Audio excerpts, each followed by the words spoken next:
राधे राधे। सनातन धर्म के अनुसार परब्रह्म परमात्मा अखंड और अनंत है। प्रभु को प्राप्त करना परम पुरुषार्थ है। प्रभु की कृपा प्राप्त करने के यूँ तो अनेक उपाय हैं। सबसे पहला, मन पवित्र हो, विचार पवित्र हो। उसके बाद तीर्थ यात्रा, व्रत, गंगा स्नान, ये सब साधन है। किंतु इन सबसे अधिक महात्म कुंभ महापर्व का है।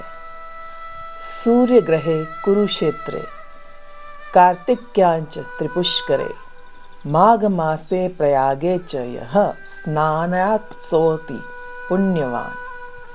सूर्य ग्रहण में कुरुक्षेत्र, कार्तिक मास में त्रिपुष्कर क्षेत्र में जो स्नान का फल प्राप्त होता है, उससे अति पुण्य माघ मास में प्रयाग स्नान से होता है।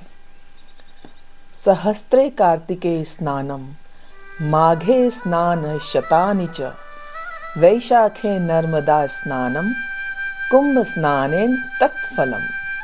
हजारों बार कार्तिक मास में स्नान करने का, सैकड़ों बार माघ मास में स्नान करने का और वैशाख में नर्मदा स्नान का जो फल होता है, वह फल कुंभ स्नान में एक बार करने पे होता है।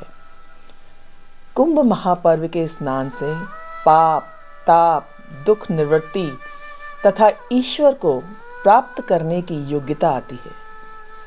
कुंभ का अर्थ है कुंभ कुत्सितम, उम्भाति दूर्यति, यानी जो कुत्सित पापमय कुविचारों को दूर करे, वह कुंभ पर्व है।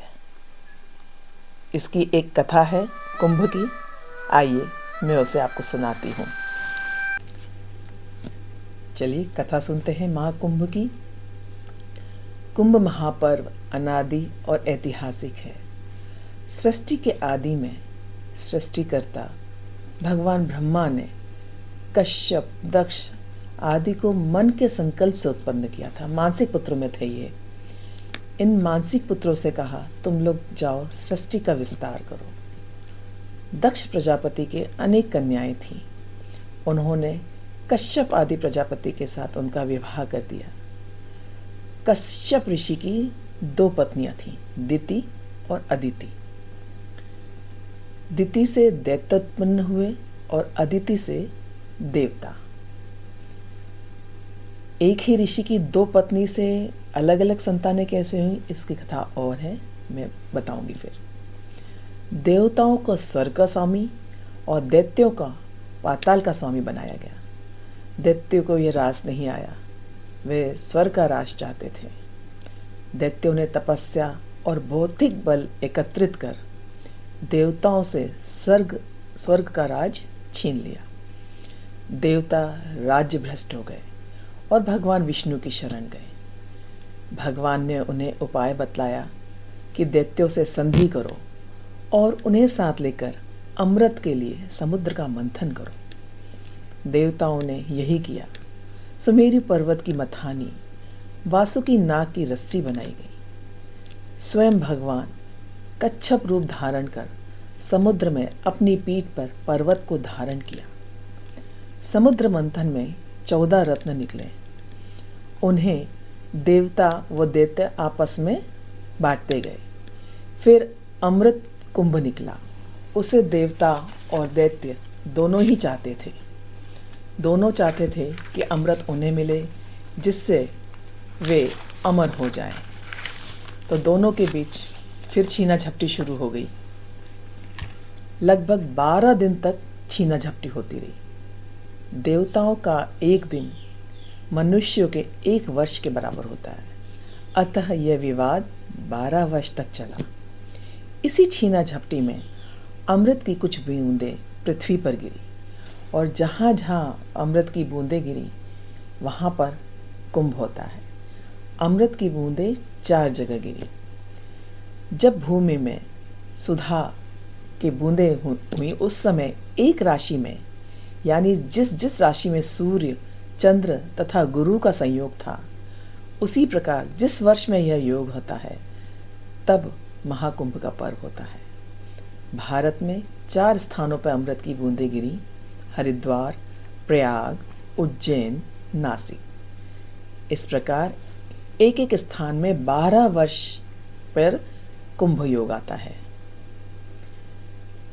जैसे अग्नि ईंधन को जला देती है, वैसे ही सैकड़ों निषिद्ध पाप कम करके भी यदि गंगा स्नान किया जाए तो उसका गंगा जल उन सब पापों को भस्म कर देता है।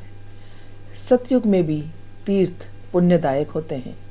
त्रेता में पुष्कर तीर्थ का महत्व है।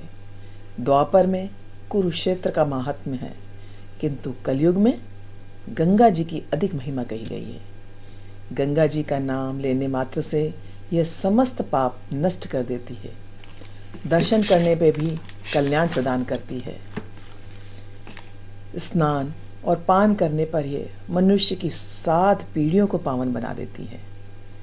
पुनाति कीर्तिता पापम द्रष्टा भद्रम प्रयच्छति अवगाढ़ा च पीता च पुनात्या सप्तमम कुलम। वैसे भी इस बार कहा जा रहा है कि 140-44 वर्ष बाद यह योग संयोग पड़ रहा है, महाकुंभ का अवसर है। सभी कोशिश करिए कि एक बार तो जरूर गंगा की पावन डुबकी में डुबकी लगाए।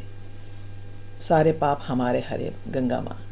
लेकिन हाँ, एक बात और मैं आप लोगों से कहना चाहूँगी, ऐसा नहीं है हम पाप करें और गंगा में डुबकी लगाएं, फिर डुबकी लगा के पाप करें, फिर गंगा में डुबकी लगाएं। ऐसे पाप भस्म नहीं होते हैं। पाप कौन से भस्म होते हैं?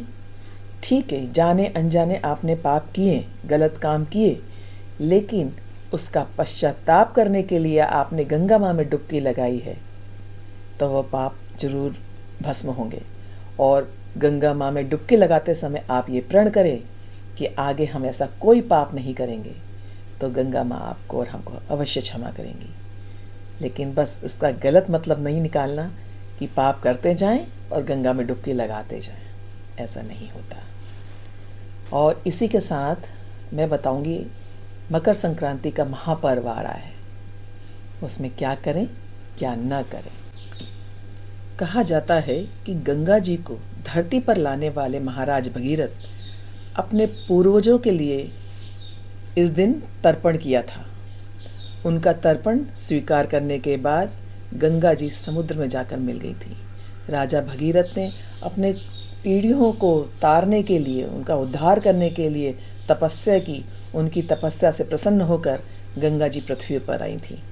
और यह भी कहा जाता है कि मकर संक्रांति पर भगवान सूर्य अपने पुत्र शनि से मिलने स्वयं उनके घर जाया करते हैं। शनिदेव चूंकि मकर राशि के स्वामी हैं, अतः इस दिन मकर संक्रांति के नाम से जाना जाता है। मकर संक्रांति को यूँ तो आप जितना भी दान पुण्य करें कम है।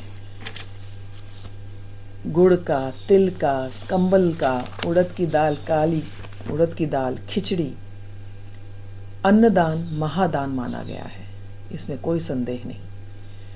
तो जो भी आप लोग दान करना चाहें ज़रूर करें, लेकिन उसमें कुछ राशियों के हिसाब से मैं आपको बताती हूँ, वो और ऐड कर लीजिए। जो आप दे रहे हैं वो बहुत अच्छा है, पर जो और मैं बोल रही हूँ उसको थोड़ा और ऐड कर दीजिए। उस दिन सूर्य नारायण को अर्घ्य देना न भूलें। तो राशि के हिसाब से आपको किस प्रकार अर्घ्य देना है, किन चीज़ों का दान करना आपके लिए उत्तम रहेगा, कोशिश करती हूँ बताने की। मेष राशि, जल में पीले पुष्प, हल्दी, तिल मिलाकर अर्घ्य दें और तिल और गुड़ का दान करें। वृष राशि, जल में सफ़ेद चंदन, सफ़ेद पुष्प, तिल डालकर अर्घ्य दें, खिचड़ी का दान करें।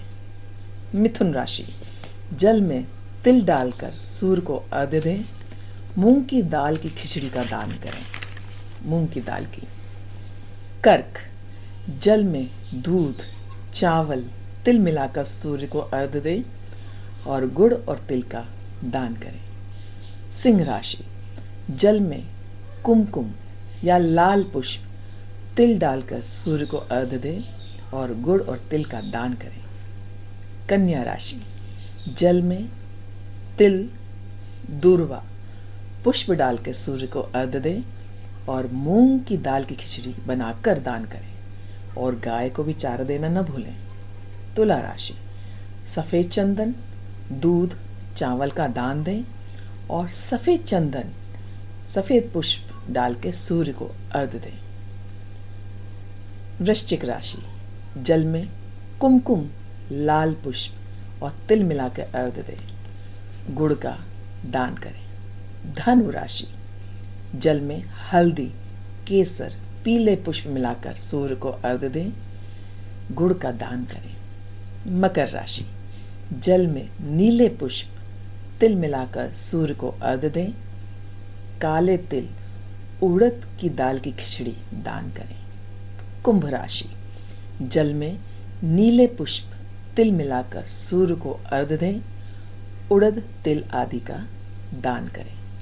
मीन राशि, हल्दी, केसर, पीले फूल के साथ तिल मिलाकर सूर्य को अर्घ्य दें, तिल और गुड़ का दान करें। और हाँ, इस दिन प्रातःकाल ब्रह्म मुहूर्त में जरूर स्नान करिए और अपने स्नान में थोड़ा सा गंगा जल, जो कुंभ नहीं जा पा रहे हैं, गंगा किनारे, यमुना किनारे नहीं हैं, वह घर में ही बाल्टी में थोड़ा सा गंगा जल और तिल, थोड़े तिल डाल के स्नान करिए। आपको गंगा नहाने का पुण्य प्राप्त होगा। चलिए, आप सभी को महाकुंभ की और मकर संक्रांति की बहुत बहुत शुभकामनाएं। राधे राधे, जय सनातन।